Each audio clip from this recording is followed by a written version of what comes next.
Well, Congressman Ro Khanna, I appreciate you joining the show today. I wish it was under better circumstances than just having witnessed two inaugurations, both with Donald Trump and his co-president and Elon Musk. And speaking of Elon, it was pretty clear who was prioritized at Donald Trump's inauguration. Billionaires in the front row, Elon with the best seat, kind of even trying to move Melania out of the way, it seemed. And with that symbolism in mind, how will you continue to center Elon Musk and these billionaires' corruption in an ever important conversation about battling corporate interest and getting dark money out of our politics? Well, we need to start by getting rid of super PACs or doing what Maine did, which was regulate the contributions to super PACs so people can't be spending hundreds of millions of dollars in these elections. It's the unholy alliance of wealth and power.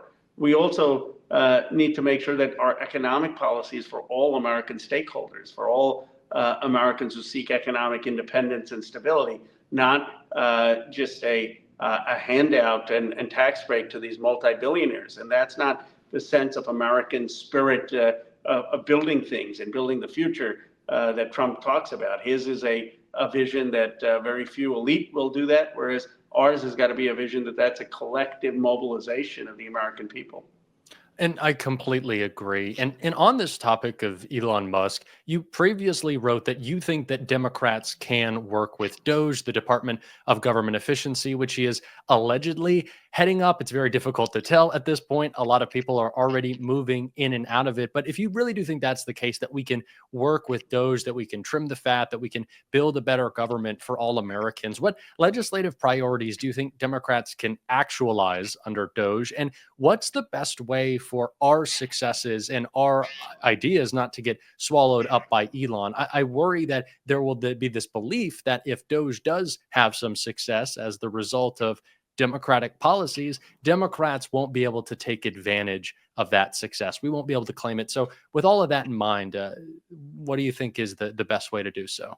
Well, first we have to stand our ground, make sure we're standing up for the CFPB, make sure no cuts at all to Social Security and Medicare, which a lot of Yes. Republicans want to do.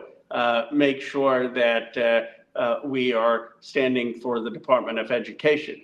But what I said is that the defense budget is so Hmm. bloated. It's so basically giving deference to the five primes that if Musk can do anything to call into light the waste that's going on there, the uncompetitive nature of the contracts, then we should work with him as Democrats. We've been the party that has resisted a large defense bloated budgets. And Democrats can get credit for that because we've been the party voting in that way. But I am skeptical that that's where the cuts are going to be. And Hmm. that's why I put it out there more to say this is where you should focus instead of cutting Social Security, Medicare, Department of Education. Well, I completely agree with you on that. And speaking of Donald Trump's agenda, it's very clear what he wants to be moving forward. And that came off in his inaugural address, really hearkening back to his first address about American carnage. And Donald Trump is never one to bring any positivity or unity to anything. It was just complaints about a broken America, when in fact, in 2017 and now in 2025,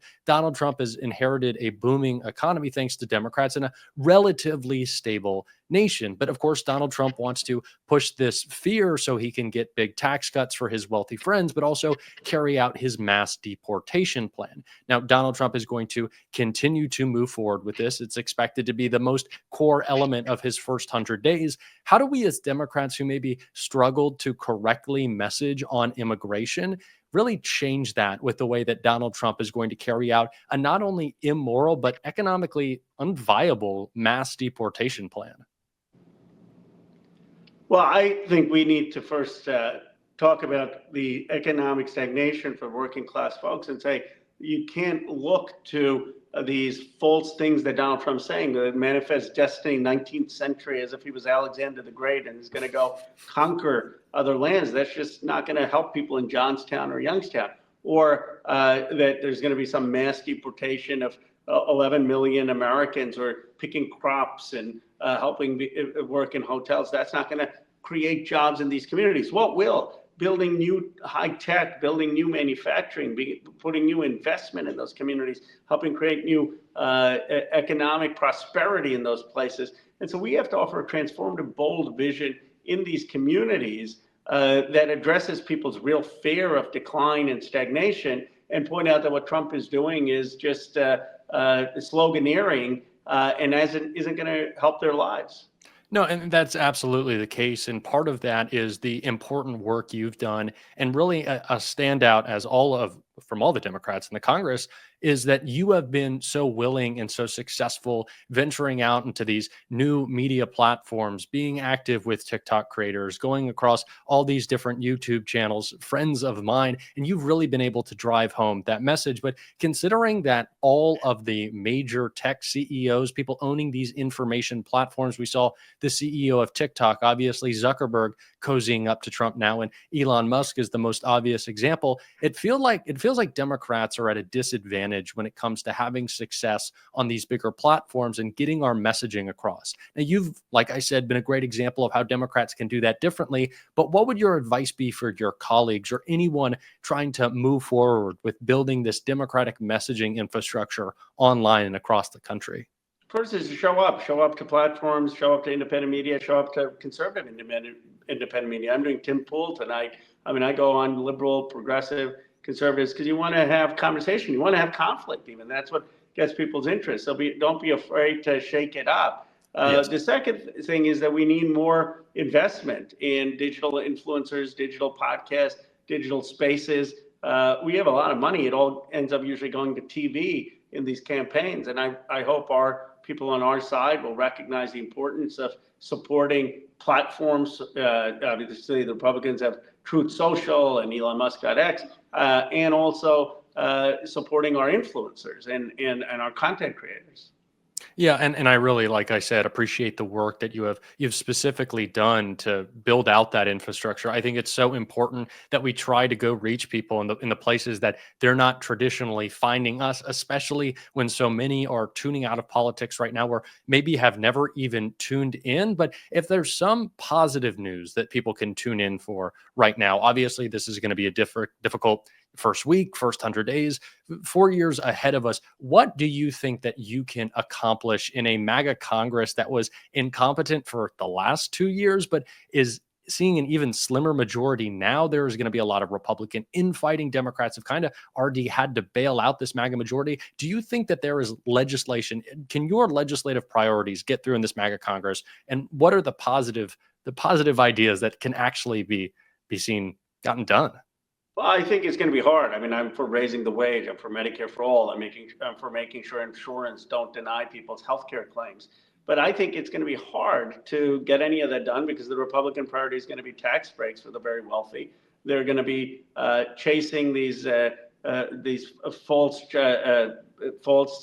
holy grails of acquiring Greenland and Panama, and not really focused on getting people health care, education, jobs in communities. And then they're going to be focused on mass deportation. So Democrats should meet them in the middle ground if they actually have policies that help the working and middle class. But if they don't, as I suspect, then we should offer our vision to be a contrast, and that's going to help us take back the Congress and make Hakeem Jeffries the speaker. Absolutely. And I have one more final question for you, because course. like I've said, you've done such a great job communicating in all these new media spaces, obviously going into right-wing media, which some people push back against, but I don't know why we need to be in these spaces. But President Biden, in his farewell address, the most searched term after was oligarchy. And I think it's important that President Biden talked about the corruption building around Donald Trump's administration.